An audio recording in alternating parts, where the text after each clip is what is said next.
Դե ընտանիք ընդհանուր գաղափարը կին տղամարդ բաժանումը աստվածային խորհուրդ ունի եւ աստվածային այդ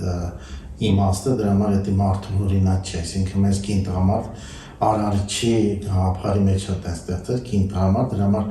արարչական խորհրդի մեջ է դա մտնում ու դա մարդկային խորհուրդ չի, ուղղակի մարդկային մենք ապրում ենք այդ արարչական խորհուրդը, փորձում ենք մարդկային ձևով իրագործել, բայց դա արարչական խորհուրդ ունի, արարչական իմաստ ունի ու արարիչը դա մեծ իմաստություն է տեսել ու ամենաբարենապաստ ու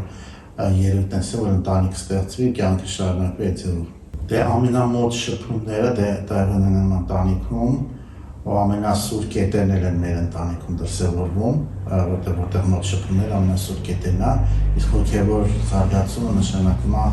հաղթահարել բոլոր սուր կետերը, որ մենք ունենք մեր կյանքում, ասենք տրանսֆորմացիաներ վերափոխել այդ մեր սուր կետերը, որ մենք կյանքում դրսևորում ենք այդ սուր կետերի հետ աշխատանք իրականացնել, իսկ ամենաթեժ սուր կետերը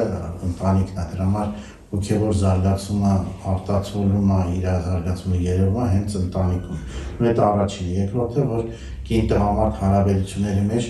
հատուկ տեսակի ոնց որ էներգիա առաջանում, բացի կրքից, այսինքն իրանք փոխհարաբերվում են իրար ոչ միայն